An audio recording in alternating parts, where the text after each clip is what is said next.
కార్తీక పురాణము 23వ అధ్యాయము. శ్రీరంగ క్షేత్రమున పురంజయుడు ముక్తిని పొందుట. అగస్త్యుడు మరల అత్రి మహర్షిని కాంచి, ఓ మునిపుంగవ, విజయం పొందిన పురంజయుడు ఏమి చేసెనో వివరింపమని అడగగా, అత్రి మహాముని ఈ విధంగా చెప్పిరి. కుంభసంభవ, పురంజయుడు కార్తీక వ్రతం ఆచరించుట వలన అసమాన బలోపేతుడై అగ్నిశేషము శత్రుశేషము ఉండకూడదని తెలిసి తన శత్రురాజులను అందరినీ ఓడించి నిరాటంకముగా తన రాజ్యమును ఏలుచుండెను.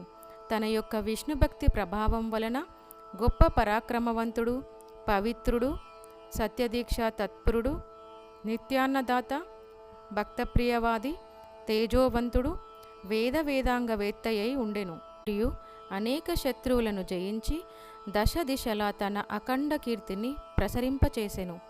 శత్రువులకు సింహస్వప్నమై విష్ణుసేవా ధురంధరుడై కార్తీక వ్రత ప్రభావంన కోటికి పడిగెత్తి అరిషడ్వర్గములను కూడా జయించిన వాడై ఉండెను.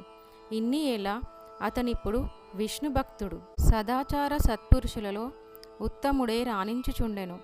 అయినను తనకు తృప్తి లేదు. ఏ దేశమున, ఏ కాలమున, ఏ క్షేత్రమున ఏ విధంగా శ్రీహరిని పూజించినా కృతార్థుడనగుదునా అని విచారించుచుండగా, ఒకరోజు అశరీరవాణి, పురంజయ, కావేరీ తీరమున శ్రీరంగ క్షేత్రం ఉన్నది. దానిని రెండవ వైకుంఠమని పిలిచెదరు. నీవు అచ్చటికేగి శ్రీరంగనాథ స్వామిని అర్చించుము. నీవి సంసార సాగరమును దాటి మోక్షప్రాప్తిని పొందుతావు అని పలికెను. అంతట పురంజయుడు ఆ అశరీరవాణి వాక్యములు విని రాజ్యభారమును మంత్రులకు అప్పగించి సపరివారంగా బయలుదేరి మార్గమధ్యంన ఉన్న పుణ్యక్షేత్రములను దర్శించుచు ఆయా దేవతలను సేవించుచు పుణ్యనదులలో స్నానము చేయుచు శ్రీరంగంను చేరుకొనెను.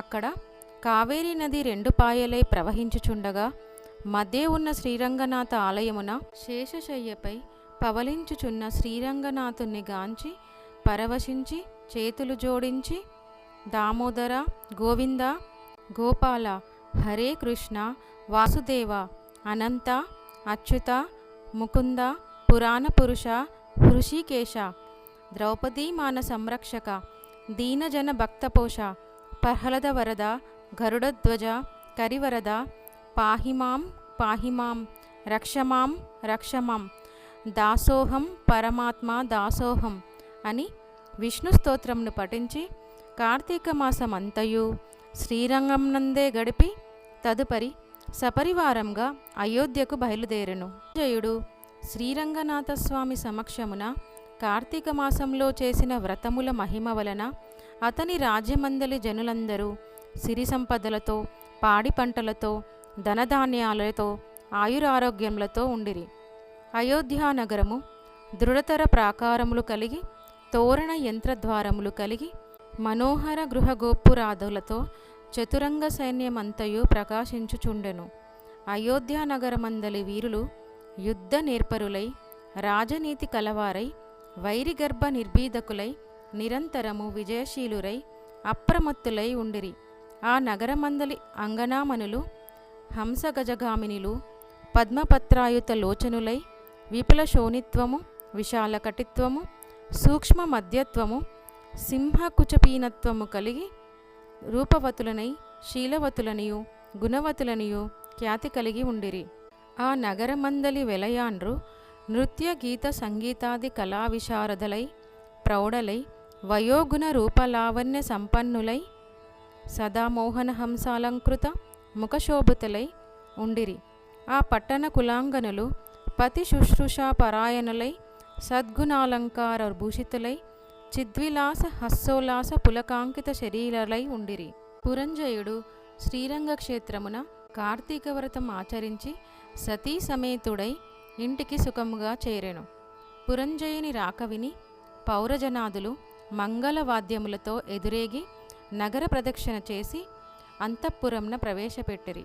అతడు ధర్మాభిలాషి అయి దైవభక్త పరాయణుడై రాజ్యపాలనము చేయుచు కొంతకాలం గడిపి వృద్ధాప్యము వచ్చుటచే ఐహిక వాంఛలను వదులుకొని తన కుమారునికి రాజ్యభారము అప్పగించి పట్టాభిషేక్తుని చేసి తాను వానప్రస్థాశ్రమము స్వీకరించి అరణ్యమునకు వెళ్ళెను.